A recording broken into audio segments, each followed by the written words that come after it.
Abba. Welcome to Myanmar Today. I'm Henry Zin. We've got the latest news and reports. Since engineering is the pillar of the very foundation we stand on, we'll take a look at the report for World Engineering Day for Sustainable Development. The world, as we know, is in the battle against COVID-19, so we'll see its impact on the tourism sector and the government's measures in assisting the sector. A story coverage on a cartoon exhibition, and the last report on the 12th Yangon Photo Festival. We'll get to the reports in a while, but before that, let's take a look at the local news. President Win Myint sent a message of greetings on the occasion of the Peasants' Day celebrations.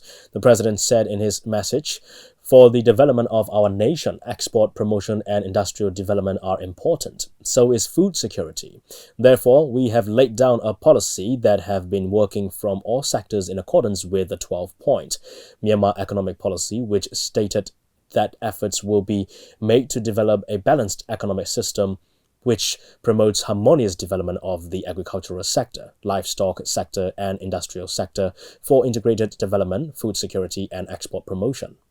He continued saying, "All the peasants who are working in the agricultural and livestock sector play a vital role in the nation's economy as they are contributing to the daily food requirements of the people as well as income derived from exports. Therefore, since the socio-economic development of peasants, protection of their rights, and sustainable development of agricultural production are important for national development, we have been strenuously working for the protection of peasants' rights by using the laws and bylaws related to the agricultural sector." Union Minister for Health and Sports Dr. Myanmar Today presided over a coordination meeting of health authorities for the prevention of COVID-19 in Yangon Sunday. The Union Minister discussed the World Health Organization's Situation Report 39 and 40, which were released on the 28th and 29th of February. The report said a total of 53 countries are experiencing the outbreak of COVID-19, with the increasing death rates in South Korea, Italy, and Iran. The WHO also increased the assessment of the risk of spread and risk of the impact of COVID-19 to very high at the global level. The Union Minister added that Myanmar is following the recommendations of WHO for the countries which have not encountered the disease. The basic health staff members from Bago and Ayeyarwady regions and veteran experts of Myanmar Health Assistance Association have joined the health worker team for screening inbound travelers at the Yangon International Airport. The MOHS has suggested denying the permit for the landing of a cruise ship to Myanmar ports as it was scheduled to arrive in the country this Wednesday with over 800 passengers and crew members, and the vessel was supposed to visit the countries where COVID-19 was found. The ministry has also supplied necessary medicines and equipment to the intensive care units of hospitals in states and regions and instructed for disinfection at the outpatient wards and emergency units of the hospitals. Myanmar government donated 4,000 bags of rice to China's Wuhan as humanitarian aid in the battle against the COVID-19 outbreak. A ceremony to hand over the rice bags was held at the Shibida Industrial Zone 4 in Yangon region Sunday. The 4,000 bags of rice are valued at 86 million kyats. Deputy Minister for Ministry of Commerce, Wu Aung-tu, handed over the rice bags and documents including certificates of testing rice for pest, aflatoxins and chemicals, and Chinese Ambassador Mr. Chen Hai accepted them and returned certificates of honor. Since December 2019, when the COVID-19 outbreak occurred in China, its Hubei province's Wuhan region has imposed a lockdown. The donation is aimed at fulfilling the food requirement of the people in Wuhan. That's all with the local news, and here's the first report on Myanmar Today. World Engineering Day will be held for 3 days starting from the 4th of March for the first time in Myanmar and the world. The day's aim is to highlight the achievements of engineers and engineering in our modern world and to improve public understanding of how engineering and technology are central to modern life and sustainable development. David Henner has the details. The World Federation of Engineering Organizations, WFEO, is the international organization for the engineering profession, founded on 4th March in 1968. WFEO brings together national engineering institutions from 100 nations and represents more than 30 million engineers. At the 40th meeting of the UNESCO, it has been confirmed that the World Engineering Day for Sustainable Development will take place on 4th March 2020. We will hear more about the event from U Ao Mien, who is the president of the Federation of Myanmar Engineering Societies. World Engineering Day. The 40th General Conference of UNESCO has adopted the resolution to proclaim on 4th March every year regarding World Engineering Day for Sustainable Development in November 2019. The World Federation of Engineering Organizations WFEO proposed on 4th March as the World Engineering Day, the founding day of the Federation, as part of the 50th anniversary celebration of the Federation in 2018. This is an opportunity to celebrate the important contributions of engineers and engineering towards a sustainable development and modern life. The World Engineering Day for Sustainable Development will be celebrated annually starting from 2020. The World Engineering Day for Sustainable Development will be celebrated for 3 consecutive days. The details of the event will be summarized by U Ao Mien as well. On the first day of the World Engineering Day for Sustainable Development, the opening ceremony will be held at the Federation of Myanmar Engineering Societies building's 3rd floor's conference room. After the opening, the keynote speech will be delivered by Dr. Amien with the topic of Engineering Education for Sustainable Development. After that, we will continue the next part of our event at Myanmar Engineering Council on Kayibin Street. From there, we will be opening the showrooms and booths around 1:30 p.m. It will consist of departmental showrooms, Federation of Myanmar Engineering Societies members showroom. At those booths, we will be showcasing the things related to those departments and what they are doing for the sustainable development of our country. Now, company engineering product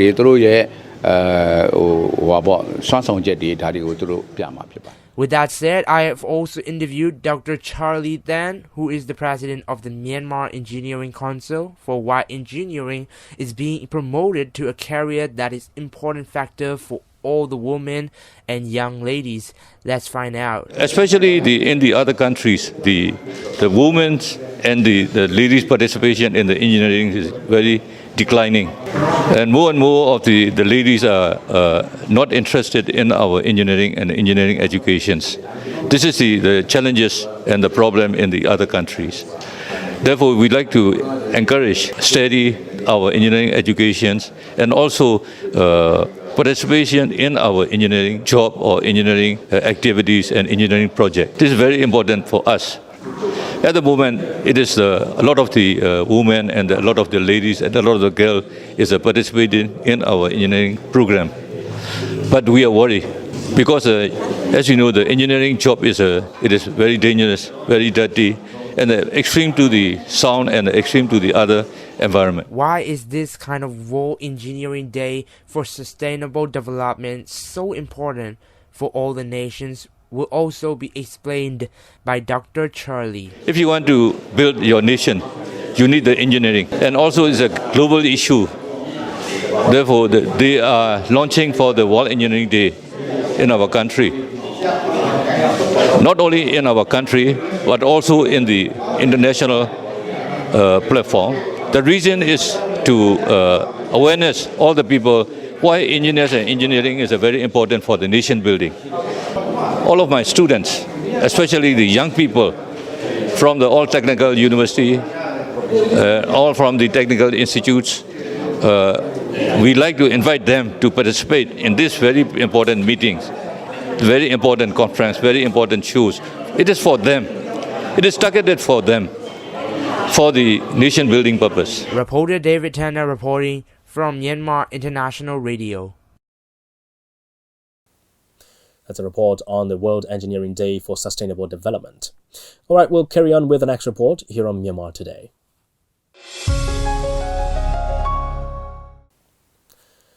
I'm now joined by the senior journalist from China Media Group, Shu Qingduo, to discuss a little bit about the impact on the tourism sector and the government's measures in assisting the sector because of the COVID-19 outbreak.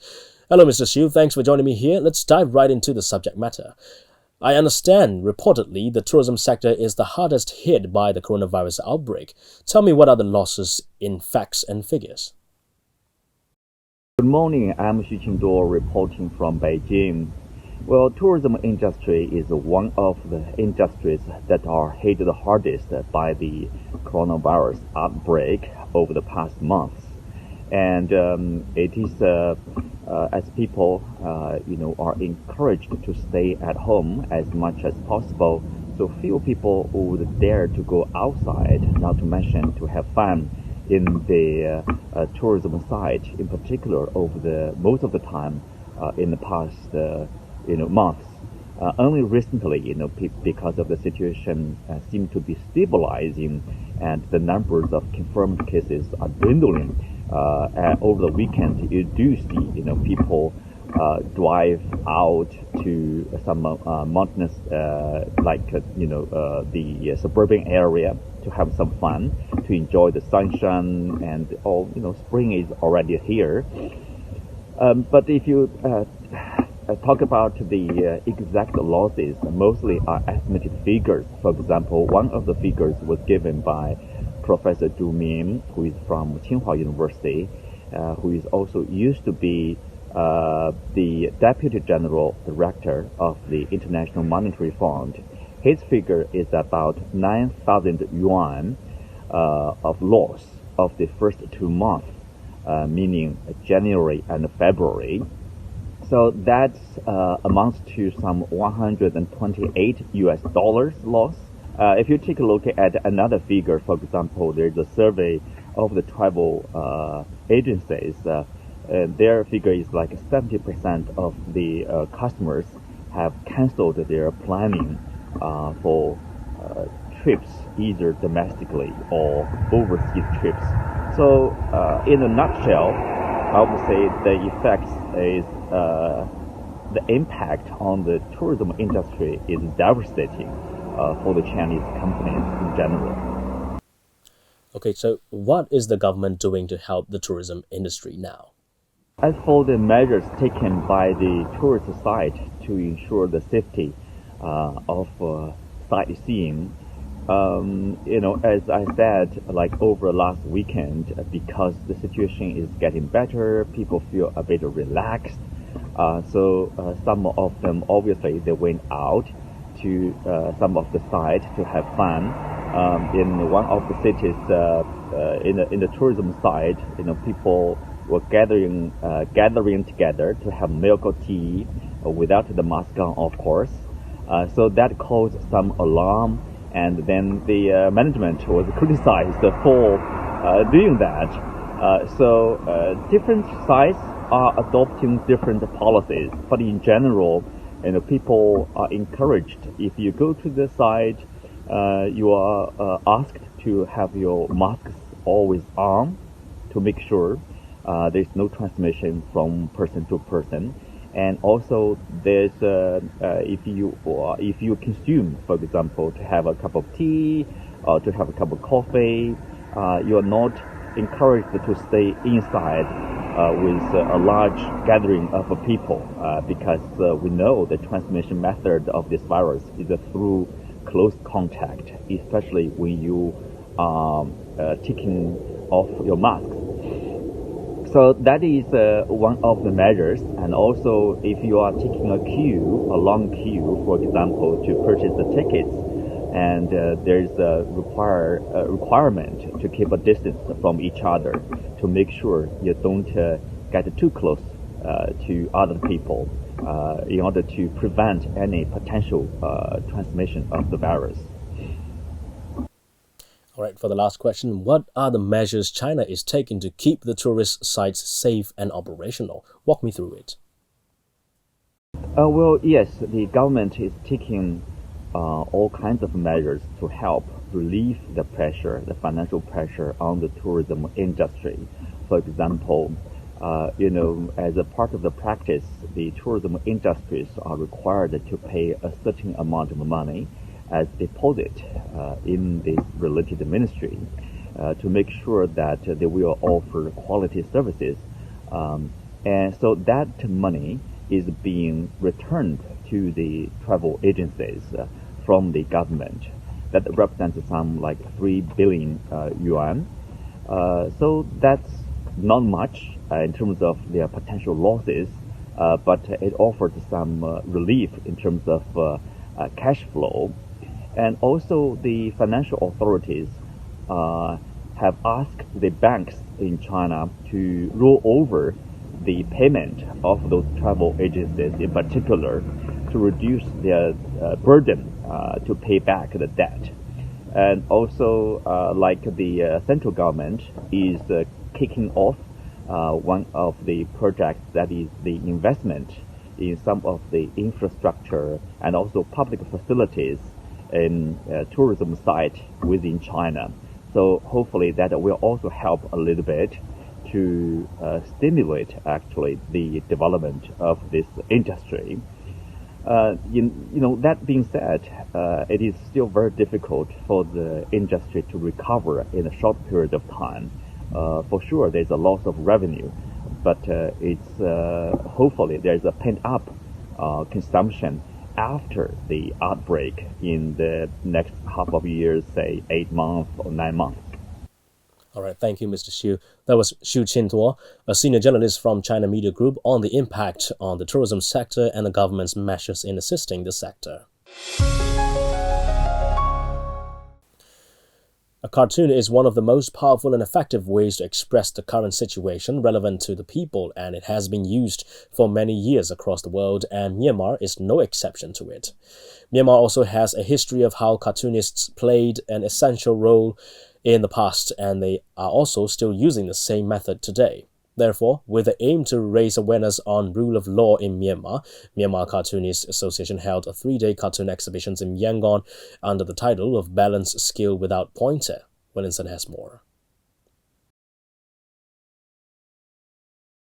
For centuries, the people have been using illustration of cartoon mostly to express what the people feel and the opinions of the cartoonists regarding the current issues on cartoon.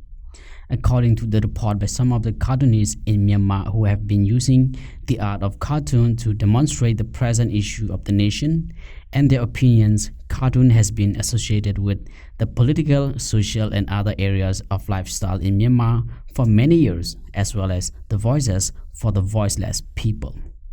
With the aim to raise their voice regarding the current situation of the nation, especially when it comes to the rule of law, balance skills without pointer, cartoon exhibition was held at Mahamadullah Park in downtown Yangon, where many visitors have a chance to see the artworks of the renowned cartoonists in Myanmar.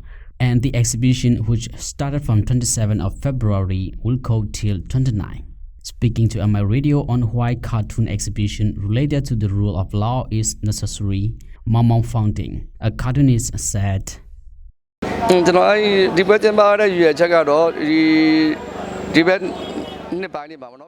As we all know, the main objective of drawing a cartoon for a person like us is we are trying to portray anything which is related and relevant to contemporary issue, and the cartoonists always keep a watchful eye on what is going on around us, reading the news constantly. But what we see these days is the number of crimes is on the rise, which makes the cartoonists start to draw cartoons related to the rule of law in our nation.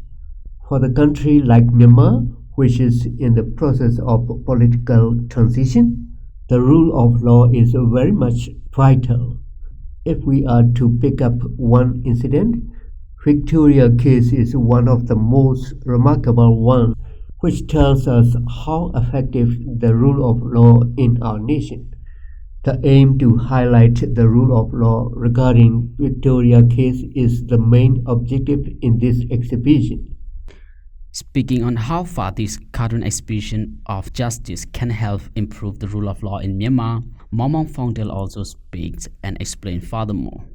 ကျွန်တော်ဒီကတော့ဘုတ်ဒီစားတဲ့ဘုတ်ဒီခေတ်တစ်ခုပြောင်းလဲစေနိုင် I don't want to exaggerate so much that this exhibition of cartoon will completely change the situation, but we do believe that for a nation like Myanmar, which is in the midst of transition, art can be used as a very powerful tool.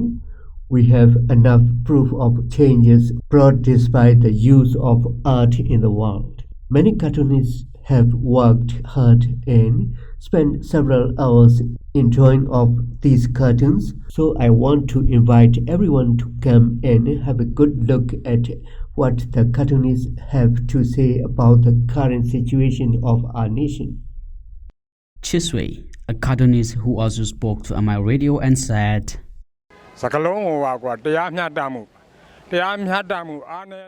I believe this cartoon exhibition will greatly help our nation in improving the rule of law, as the exhibition is named Justice. We cannot deny that there is weakness in respecting the law and bringing justice. But seeing the need for rule of law in our nation, we must use all the tools including arts, literature, music, and other instrumental equipment, spreading awareness through all these things for the prevalence of the rule of law in our nation. We, the cartoonists, are responsible to spread the awareness to all the areas that need to be fixed. But all these things have to be carried out only with a sincere and honest heart to contribute to the holistic growth of our nation, but not in the way to cause any problem. If we don't obey the rules, where will we live? This is why we are trying to point out and support the areas there is a need to support. But what does OBJ has to say about all these cartoon exhibitions aiming to spread the awareness of current issue? And he spoke to my radio and said, The fourth branch of a nation, which is the media, is just a virtual pillar, or in other words, it is a same-sex pillar. The first three pillars of a nation are mostly responsible for rule of law in our nation. But we are here to support the rule of law and help the first three pillars in building the nation. This is Williamson reporting for MI Radio. That's a report on the cartoon exhibition. And here's the last report on the 12th Yangon Photo Festival. More than 300,000 visitors are expected to take part in Asia's largest photo and advocacy festival, opening on the 19th of February until 21st of March. The 12th Yangon Photo Festival features free exhibitions, screenings, and parties across 8 locations: Mahabandula Park, Goethe Institute, French Institute, Yangon Central Railway Station, Rosewood Hotel, Dalat Ferries, Junction City, Myanmar Data, and Alathit Art Gallery. David Tanner has more. The 12th Yangon Photo Festival brings together over 200 photo documentaries, raising awareness of some of the world's most pressing issues such as environmental threats, peace building, and social justice. With that said, Mr. Christopher Lovney, founder and the artistic director of Yangon Photo Festival, told MI Radio the summary of the upcoming event. It's going to be the 12th time that we have the Yangon Photo Festival in Yangon, and this time we expect 300,000 people. There will be exhibition all over the town, the center being Mahabandula Park, but also the railway station in Junction City, the French Institute, the Goethe Institute, Dala Ferries. Our goal is really to reach out as many people as possible, because we are showing very important exhibitions about climate change, about the peace process, about child labor, and also some of the most magnificent things happening in the world and in the oceans. I have also asked Mr. Christopher for what really is the catch about this Yangon Photo Festival and what it wants the visitors to get from it? Well, there are two things. First, you're going to understand. It's easier to understand important things when you see them visually, not only with text and reports. And the second thing, it is the opportunity to actually meet people from all over the country, Chin, Kachin, Mandalay, from everywhere, people from the whole region, and people from all over the world, among them some very, very famous photographers. You know, what is special in Myanmar is the extraordinary diversity. I mean, there are 135, I think, different ethnicities. So this is why we are bringing everybody to Yangon to meet, exchange, make friends, understand each other, party together. You know, this is what makes me happy. As we all might already know by now that Yangon Photo Festival is all about meeting photographers and enthusiasts from all over Myanmar and the world, why is this the special perk for it was explained by Go Pie Jo Mien, Program Manager for Yangon Photo Festival. Because this is a whole year program. We've been doing this, across the country, in Kachin, in Kaya, and everywhere. So we go there. We meet this major photographers, students, activists, people from the CSO. Though we train them. So for them, they know the technique how to make short documentaries, which is very important for their communities also. So they can produce in their own short documentaries. So within these workshops, the way we train is that learning by doing. So they go. They have assignment. Every participant they have assignment, and then they do this their own stories. So after 10 days, we helping with editing the stories, and then we have this amazing result of that, and then they can move forward. And for the stories we have, now we are showing at of course, we need to disseminate, right? So we are showing these stories on Myanmar Stories, our magazine, Facebook, and also in Yangon Photo Festival. For its 12th edition, the festival will open at Goti Institute on 19 February with a photo booth exhibit, a series of shows and party. It will also set up a good photo village on Mahabandula Park on the weekend of 22nd to 23rd February with exceptional documentaries on a giant LED screen. In the press, Go Pie Jo Mien also added on for why this Yangon Photo Festival is not only about the photography. Let's hear it out. It's not about photography. I mean, not teaching to the photographer. Of course, there's a photographer. They are photographer, like Conrad we mentioned. So we met him, in a workshop in 2014 or 13, I think.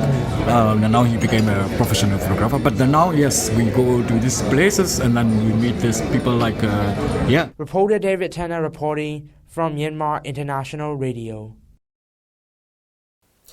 Well, that's all we have for today's reports.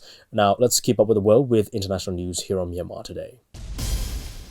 After a major lull to stop the spread of COVID-19, China is gradually getting back to work. China has a labor force of nearly 900 million, among which 30 million are migrant workers who keep the nation's economy going. Some local governments have been organizing group transportation to get workers back to their workplace. Companies in major urban cities in China are ordering chartered flights, high-speed trains and buses to help migrant workers return to their work posts. I'm in the heart of Beijing's CBD area, and now it's 8:30 in the morning, which is supposed to be rush hour. However, compared to just a few months ago, there are less traffic and pedestrians. That's because China is gradually getting back to work after a deadly virus outbreak. The United States has seen its first death from the novel coronavirus outbreak. Combined with patients repatriated from abroad, the overall number of infected cases on U.S. soil is now about 70. Toby Muse has more from Washington. There's no reason to panic at all. This is something that is being handled professionally. We're going to be in very good shape. You're talking about 22 people right now in this whole very vast country. We've been in very close contact with China, including myself with President Xi. He very much wanted this to happen. He wanted this to get out and finished and be done. He's been working very, very hard, I can tell you that. Muhyiddin Yassin, a former deputy prime minister, took the oath of office on Sunday to become Malaysia's new prime minister. Muhyiddin was appointed following the abrupt resignation of 94-year-old Mahathir Mohamad, who had been in office since the general elections in 2018. TV live broadcasts showed that Muhyiddin, wearing traditional Malay clothes, pledged to serve the country and the people well before Malaysia's King Sultan Abdullah Sultan Ahmad Shah at the National Palace. The ceremony was attended by Muhyiddin's political allies. The change in leadership came from a week of turmoil that followed the collapse of a reformist government and Mahathir's resignation as Prime Minister. South Korea reported 210 more cases of novel coronavirus infections Saturday, taking total in the country to 3,736. The latest death toll in South Korea was raised by 1 to 18 as of Sunday, according to Kwon Jun-wook, an official from the Korea Centers for Disease Control and Prevention, KCDC. The latest COVID-19 victim was an 83-year-old man in the southeastern city of Daegu with underlying illnesses, including a stroke and hypertension. Of the 210 new cases, 136 are in Daegu, the epicenter of the coronavirus outbreak in South Korea. 41 were reported in neighboring North Gyeongsang province, according to the KCDC. And that's all we have for today. Thanks for joining me on Myanmar Today. I'm Henry Zin. Have a good day, everyone. I'll see you again tomorrow. Bye-bye.